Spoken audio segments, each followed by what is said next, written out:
Martinique, passionné de sport et de musique, c'est dans les hauteurs de la commune de Rivière-Pilote, au quartier Borel, que nous avons rencontré l'homme qui joue à la guitare et à la fois de l'harmonica.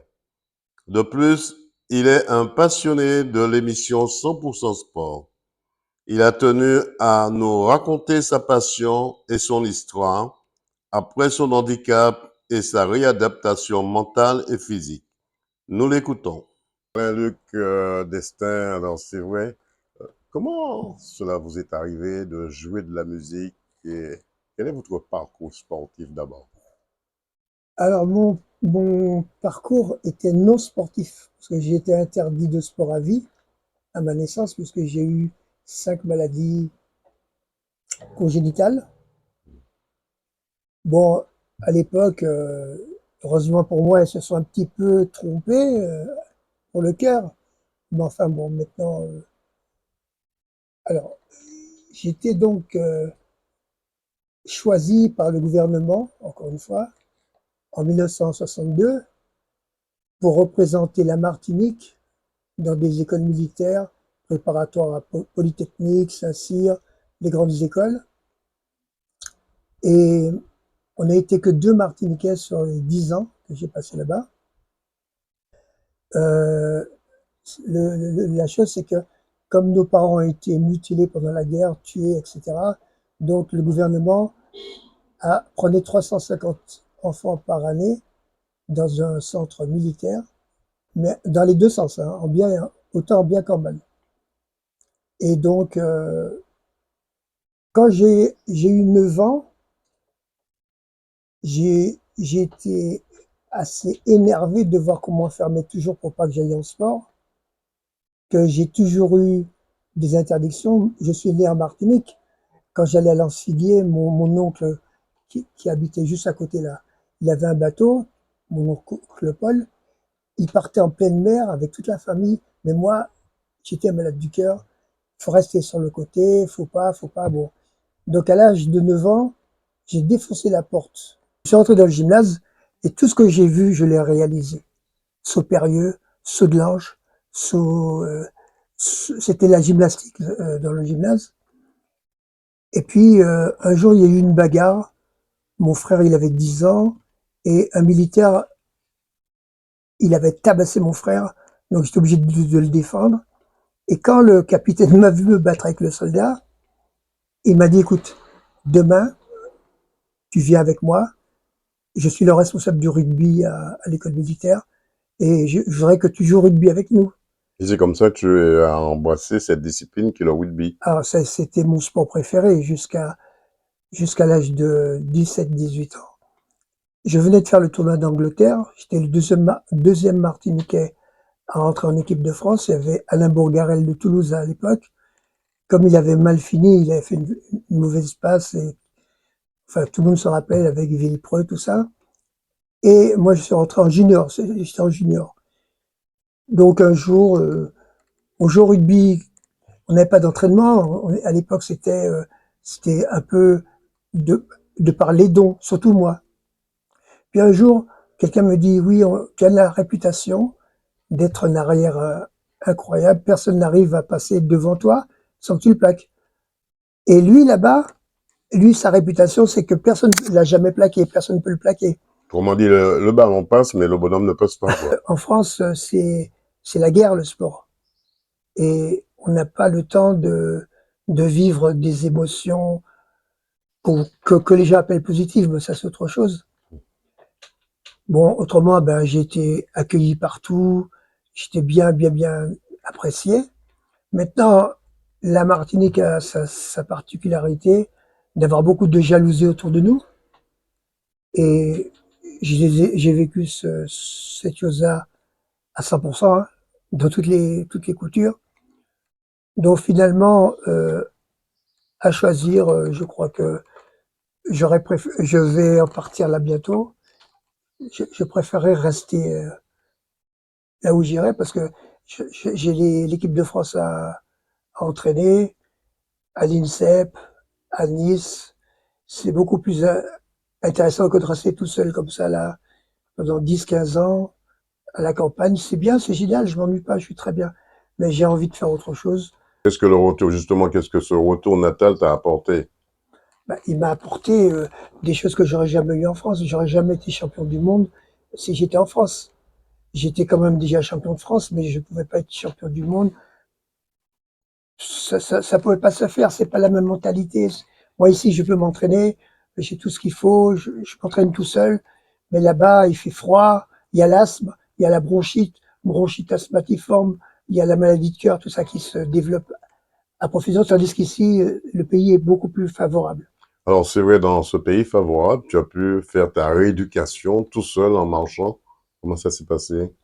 Alors là, tu as sauté un passage, c'est que je viens d'être opéré, effectivement, on m'a mis des prothèses dans les hanches et je n'ai jamais aussi bien marché de ma vie, c'est vrai, franchement. Je suis très heureux de ça. Mais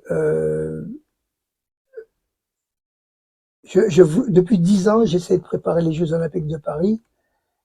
Et comme je ne pouvais pas marcher, j'arrivais pas à voir les sélections, les Paralympiques ou autres. Et j'ai même beaucoup pleuré hein, pendant tout ça parce que on se fait. Alors, Alain, le sport en Martinique, qu'est-ce que ça t'inspire? Est-ce qu'il y a des médias qui te montrent dans la dimension, le sport que tu souhaites voir? En France, il n'y a pas de médias qui s'occupent des sportifs. Hein.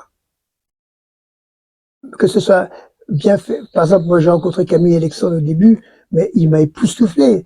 Il y avait aussi, comment il s'appelait,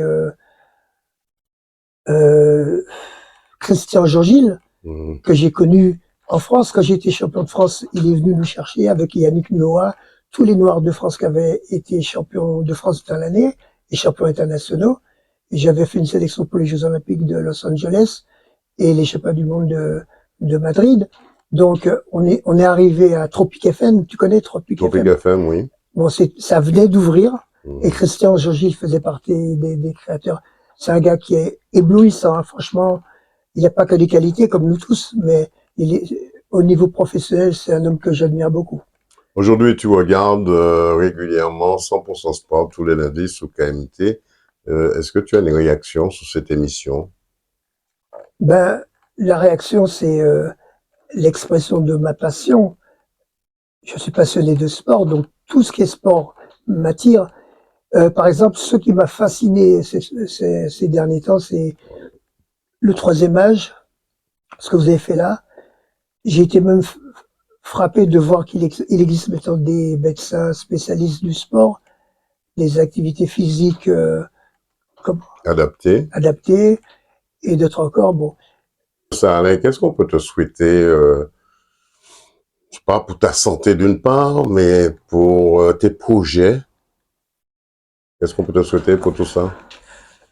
honnêtement, je manque de rien à ce niveau-là, puisque je vais partir je vais repartir en France pour entraîner l'équipe de France de freestyle, sambo, et bon, maintenant, quand je dis je vais entraîner des clubs, je vais entraîner des gens, peut-être même que je vais reprendre mes fonctions d'entraîneur d'équipe de France à l'INSEP, peut-être bon. Mhm. Mais tu sais, depuis que je suis né, j'ai remarqué une chose. Il y a beaucoup de mauvaises choses qui nous arrivent, c'est sûr. Mais moi, en dehors de 20% de mauvaises choses, j'ai 80% de choses fantastiques dans ma vie. Même si j'étais très pauvre ou très riche, c'est le même caractère pour moi. Donc, il y a un psychiatre qui m'avait dit au départ, quand je suis arrivé en Martinique, Destin, je te donne 6 mois pour que tu deviennes comme les Martiniquais. Je lui ai dit, écoutez, monsieur, je suis désolé, mais je vous donne rendez-vous dans 30 ans. Je vais pas changer mon caractère parce que j'aime bien comment je fonctionne. Maintenant, il y a des choses qu'on comprend pas autour de nous. On commet des erreurs, on se corrige, on nous reprend, on se reprend. Qu'est-ce que tu crains le plus, Alain? Qu'est-ce que tu crains le plus? Le destin? Je ne crains rien. Tu crains rien. Je craindrais de ne pas voir ma vie éternelle avec Dieu. Et ça, même ça, je ne le crains pas. Et tu continues. Alors donc, je jouais en Seine-et-Oise, le tournoi de rugby, et maintenant la Seine-et-Oise s'appelle les Yvelines. Alors, j'étais très fort dans tout, mais ce que je n'ai jamais aimé, c'était de perdre. Et quand on joue avec Saint-Cyr, l'école militaire, quand on joue avec d'autres équipes, quoi, des bonnes équipes, Saint-Germain-en-Laye, tout ça, on perdait pratiquement tout le temps. Et je n'aimais pas ça. Quand j'ai rencontré le judo à l'école militaire, j'ai pas aimé non plus parce que c'était un sport individuel, mais où j'avais jamais fait de judo, j'arrive, je bats tous les gars qui sont là, ça m'avait pas attiré. Il y avait un japonais qui m'a pas invité. J'aurais bien, s'il m'avait mis une volée, peut-être que j'aurais apprécié plus le judo plus tôt, quoi. Mais le truc, c'est que quand j'ai quitté cette école militaire, je me retrouve à La Courneuve et les jeunes qu'on appelle voyous bandits, ils sont venus chez moi, chez mes parents. Ils disent, monsieur, est-ce qu'on pourrait demander à votre fils de nous entraîner? J'avais jamais fait d'arts martiaux hein, et je sais pas d'où ils ont tenu ça. Alors ils m'ont dit, ouais, monsieur, on voit des Chinois, ils font euh, des gestes, ils dansent, ils font des combats, tout ça. Est-ce que vous pouvez nous apprendre ça? Tu vas être étonné, mais on a formé un élève à Blanc-Ménil et cet élève est devenu professeur de judo et il a été le professeur de Teddy Riner. C'est pour te dire que c'est pas une petite chose. Mais oui, moi, ma vie, ça a toujours été l'animation. Je sais pas, j'aimais être en contact avec les gens, tant en musique, on faisait des camps, des camps de jeunes avec les scouts, des choses comme ça. Bon, j'ai toujours aimé le contact avec les autres. Ben oui, puisque j'étais, alors, quand j'étais champion de France, on m'a nommé ETAPS.